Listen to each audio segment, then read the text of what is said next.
निकलने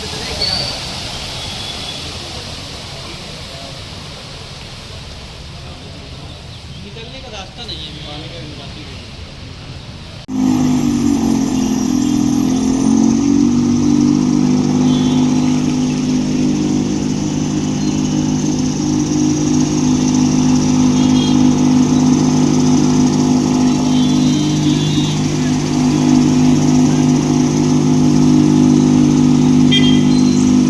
कानपुर का काशीराम अस्पताल बना स्विमिंग पूल, आपको इलाज कराना है तो तैर कर आइए। उप मुख्यमंत्री ब्रजेश पाठक जलभराव से होकर अस्पताल पहुंचे। संचारी रोग और डायरिया के लिए अभियान की करी शुरुआत। कानपुर के काशीराम अस्पताल में आज 1 जुलाई के दिन डॉक्टर्स डे के अवसर पर संचारी रोग और स्टॉप डायरिया रोग के 1 माह चलने वाले विशेष अभियान की शुरुआत करने उप मुख्यमंत्री ब्रजेश पाठक काशीराम अस्पताल पहुंचे। काशीराम अस्पताल को अपनी सुविधाओं से ज्यादा अव्यवस्थाओं के लिए जानने वाले आम नागरिक भी सुबह से ही अस्पताल पहुंचने लगे थे। शहर में हो रही बारिश के चलते काशीराम अस्पताल के मुख्य द्वार पर ही भीषण जल भराव हो गया। जब उप मुख्यमंत्री की फ्लीट यहां पहुंची तो उन्हें भी इस जल भराव का सामना करना पड़ा। यहां मौके पर जिलाधिकारी कानपुर नगर और मुख्य चिकित्सा अधिकारी के साथ ही नगर विकास अधिकारी भी मौजूद थे। हालांकि अधिकारी और मुख्यमंत्री तो अपनी अपनी गाड़ियों से जल भराव को पार कर गए, लेकिन काशीराम आने वाले मरीजों को जल भराव को पार करने में काफी दिक्कतों का सामना करना पड़ा।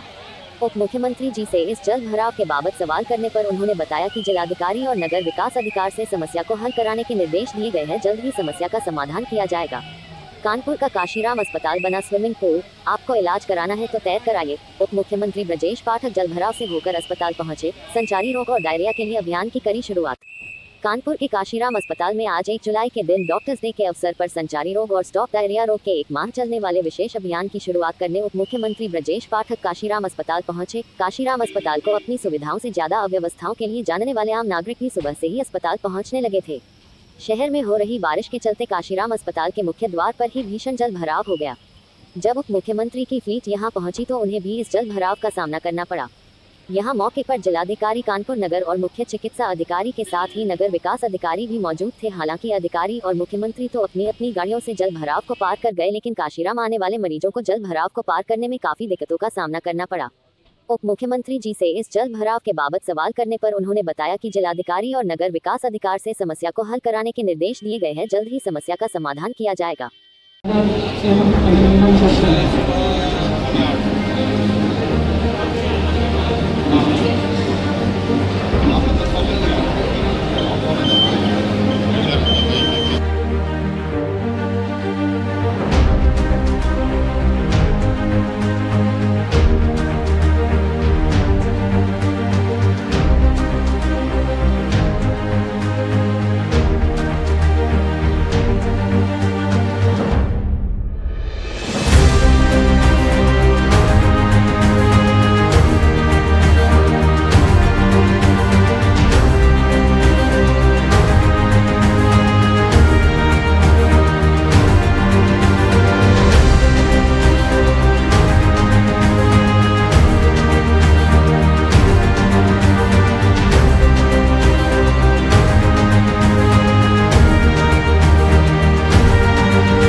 दिन है।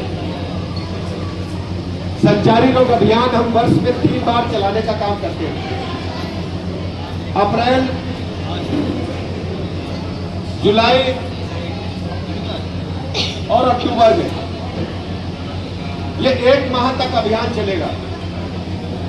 2017 में जब से ध्यान रखेंगे अपने घर तथा मोहल्ले के आसपास साफ सफाई रखेंगे, अपने समुदाय को साफ सफाई और स्वच्छता अपनाने के लिए प्रेरित करेंगे और आसपास जल जमाव न होने देने के लिए भी प्रेरित करेंगे।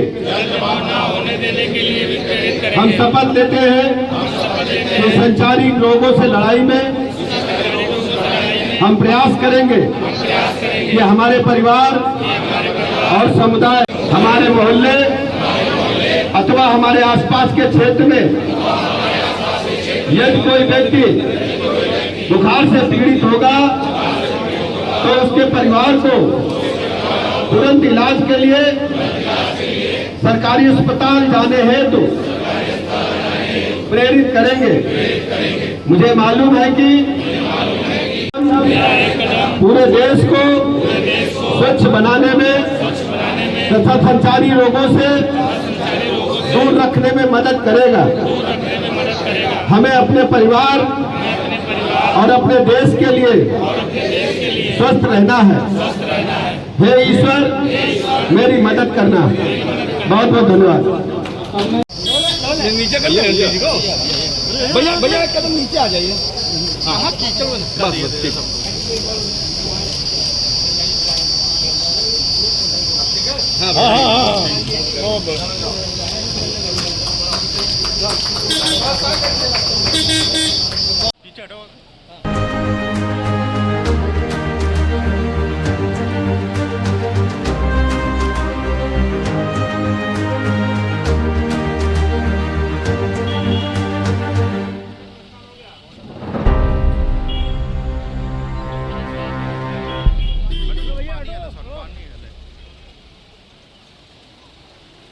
विकलांग बीच में आ गया।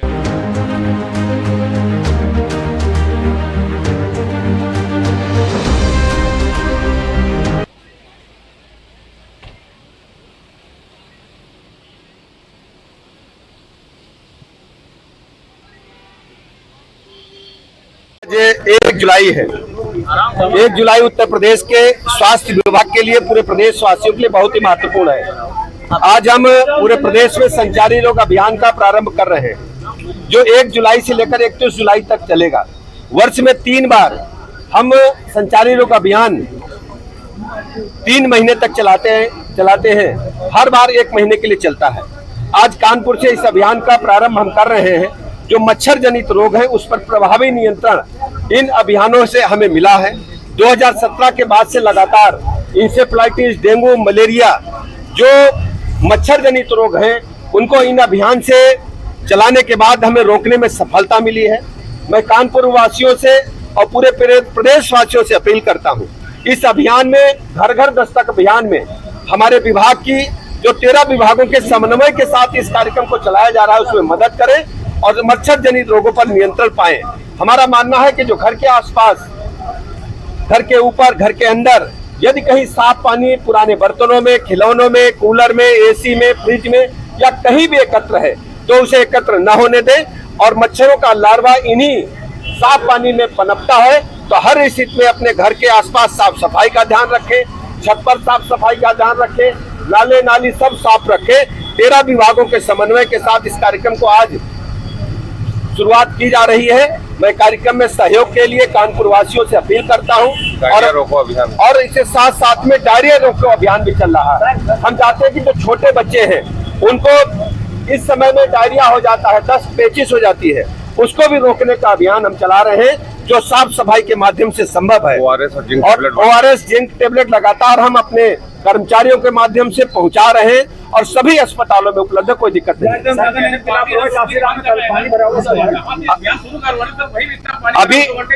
अभी जिलाधिकारी महोदय से हमारी बात हुई है, काम चल रहा है, बरसात अधिक हुई है और उसको नियंत्रण के लिए नगर विकास विभाग को भी हमने कहा है, नगर विकास मंत्री जी से भी बात हुई है, कानपुर के सभी नाले नाली साफ हो, जो चौक है और जो बरसात का पानी है व्यवस्थित ढंग से नालों तक पहुंचे, इस बात की व्यवस्था की जाए। बड़ी संख्या में महिलाएं आती है, यहाँ पे आईसीयू की व्यवस्था नहीं, भविष्य में क्या प्लानिंग है सर? अब बात करके बताएंगे। सर यहाँ पर MRI की बिल्डिंग बनकर तैयार है, लेकिन सर मशीन न आने के कारण सर लोगों को लाभ नहीं मिल पा रहा। आप देख रहे हैं, आप उत्तर प्रदेश सरकार के हमारे सचिव भी हैं जो सीनियर IAS है, हम इनसे कहेंगे कि तत्काल उसकी व्यवस्था करें और पत्रावली प्रस्तुत करें। सर यहाँ पे डॉक्टर्स की कमी है, डॉक्टर पूरे किए जाएंगे,